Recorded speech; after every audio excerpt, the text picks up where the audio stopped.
400 ग्राम दूध 790 रुपए, 1 किलो चीनी 290 रुपए, पेट्रोल 254 रुपए, 1 किलो चावल 500 रुपए, 1 कप चाय 100 रुपए, मिर्च 700 रुपए किलो, आलू 200 रुपए किलो।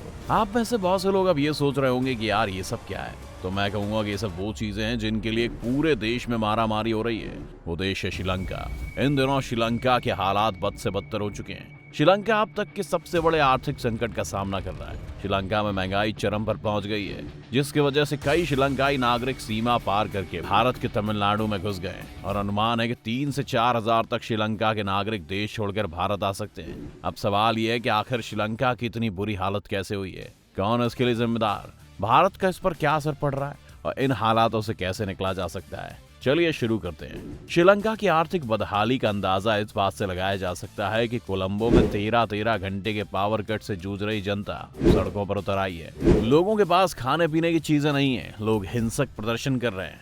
हालात यहाँ तक बिगड़ गए हैं कि राष्ट्रपति गोटाबाया राजपक्षे ने 1 अप्रैल से देश में इमरजेंसी लगा दी है और दूसरी तरफ सिर्फ प्रेसिडेंट को छोड़कर सारे कैबिनेट ने अपने अपने पद से रिजाइन भी कर दिया है। अब देखते हैं वो वजह जिन्होंने श्रीलंका के ऐसे हालात कर दिए। ऑर्गेनिक खेती। यूं तो ऑर्गेनिक खेती बहुत अच्छी चीज है, लेकिन कोई एक पॉलिसी अगर गलत इंप्लीमेंट की जाए तो क्या हो सकता है। इस बात की मिसाल है श्रीलंका। हाल ही में श्रीलंका की सरकार ने केमिकल फर्टिलाइजर्स को एक झटके में पूरी तरह से बैन करने और 100% ऑर्गेनिक खेती का निर्णय लागू कर दिया है।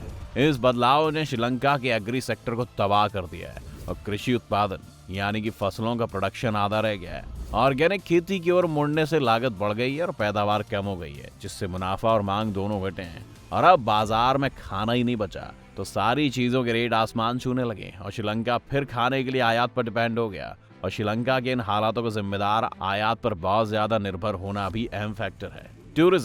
टूरिज्म से आने वाला रेवेन्यू तेजी से गिरा है, जबकि तेल की कीमतें तेजी से बढ़ी हैं। इन्हीं की वजह से श्रीलंका की अर्थव्यवस्था धराशायी होने की कगार पर पहुंच गई है। एक आइलैंड देश होने की वजह से श्रीलंका काफी हद तक आयात पर निर्भर है। तेल, खाना, दवा जैसी तमाम चीजों की जरूरत श्रीलंका आयात के जरिए ही पूरी करता है। कोरोना के चलते टूरिज्म इंडस्ट्री पर तगड़ी मार पड़ी है, जिससे विदेशी मुद्रा भंडार घटा है। तेल की कमी। अब श्रीलंका के पास विदेशी मुद्रा नहीं आ रही है और श्रीलंका की सरकार के पास तेल का आयात करने के लिए फॉरेन रिजर्व नहीं है, जिसके चलते वहां तेल की कमी हो गई है। तेल की भारी कमी होने से श्रीलंका में 13 घंटों तक बिजली गुल रहना आम बात हो गई है। श्रीलंका के पेट्रोल पंप्स पर इतनी लंबी कतारें लग रही हैं कि लोगों को गिनना मुश्किल हो जाए। हालात ये है कि कोलंबो के पास लंबी लाइन में अपनी जगह को लेकर एक व्यक्ति ने दूसरे मोटरसाइकिल वाले की हत्या कर दी। हालात ये हैं कि पेट्रोल पंप्स पर सुरक्षा व्यवस्था बनाए रखने के लिए सेना लगा दी गई है। रुपए की हालत। अगर श्रीलंका की करेंसी की तुलना आप डॉलर से करें तो महज 1 महीने में 1 मार्च से लेकर अब तक ये करीब 45% गिर चुकी है। पहले श्रीलंका की करेंसी रुपया $1 की तुलना में करीब 202.75 रुपए के स्तर पर था। अब डॉलर की तुलना में श्रीलंका का रुपए की कीमत 292.5 रुपए हो चुकी है। यानी अब आयात के लिए चुकाई जाने वाली कीमत और ज्यादा बढ़ गई है, जिसका देश की अर्थव्यवस्था पर बुरा असर पड़ रहा है। रूस यूक्रेन युद्ध आग में घी जैसे काम किया है। रूस और यूक्रेन के बीच 1 महीने से भी ज्यादा युद्ध चल रहा है और इस युद्ध के चलते अंतर्राष्ट्रीय बाजार में कच्चे तेल के दाम भी बढ़ते जा रहे हैं। पहले ही पेट्रोलियम के मामले में संकट से जूझ रहे श्रीलंका के लिए बहुत बुरी खबर साबित हुई है। रूस यूक्रेन के युद्ध ने श्रीलंका संकट को और बढ़ाने का काम किया है। ये युद्ध आग में घी की तरह काम कर रहा है।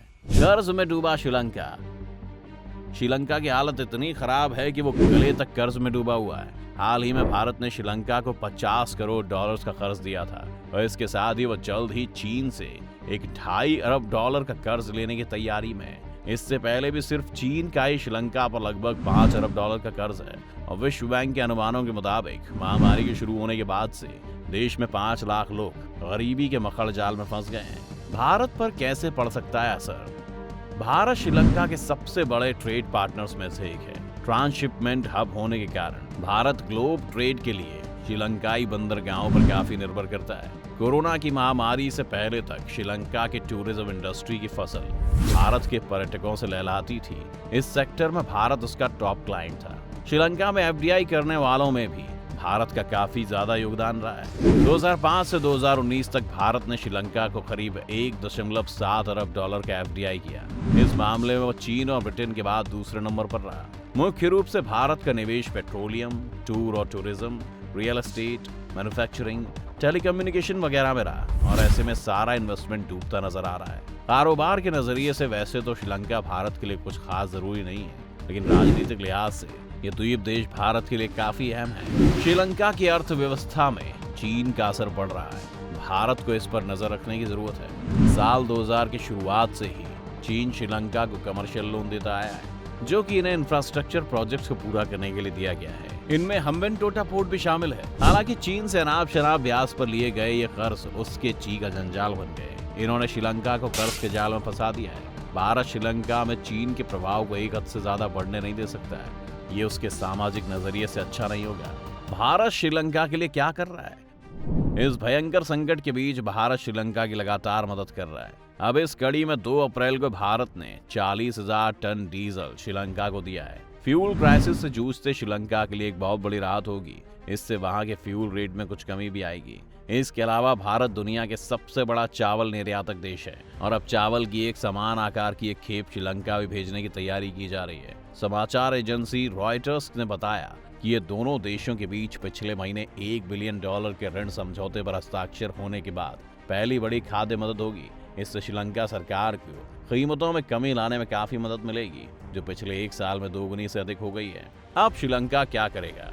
इसके 2 तरीके हैं। पहला, वो सोना बेचकर अपनी गिरती अर्थव्यवस्था को सहारा दे सकता है। श्रीलंका ने केंद्रीय बैंक से कहा है कि उसने खत्म होते विदेशी मुद्रा भंडार को देखते हुए अपने गोल्ड रिजर्व का एक हिस्सा बेच दिया है। श्रीलंका के प्रमुख अर्थशास्त्री और सेंट्रल बैंक के पूर्व डिप्टी गवर्नर डॉक्टर W.A. विजयवर्धने ने हाल ही में एक ट्वीट किया, जिसमें लिखा है कि सेंट्रल बैंक का गोल्ड रिजर्व 38.2 करोड़ डॉलर से घटकर 17.5 करोड़ का हो गया है। श्रीलंका को केंद्रीय बैंक के गवर्नर निबार्ड कैब्राल ने कहा है कि श्रीलंका ने अपने सोने के भंडार के एक हिस्से को लिक्विड फॉरेन एसेट्स यानी कैश को बढ़ाने के लिए बेचा है। इकोनॉमी नेट्स की एक रिपोर्ट के मुताबिक अनुमान है कि श्रीलंका के केंद्रीय बैंक के पास 2021 की शुरुआत में 6.69 टन सोने का भंडार था, जिसमें से लगभग 3.6 टन सोना बेचा गया है, जिससे उसके पास लगभग 3.0 से 3.1 टन सोना ही रह गया है। लेकिन ये शॉर्ट टर्म के लिए ही सही है। अगर श्रीलंका को लॉन्ग टर्म के लिए कुछ करना है तो वो ये है कि उससे पहले तो इन्वेस्टमेंट लानी होगी और अपना टूरिज्म पहले से भी तेज करना होगा।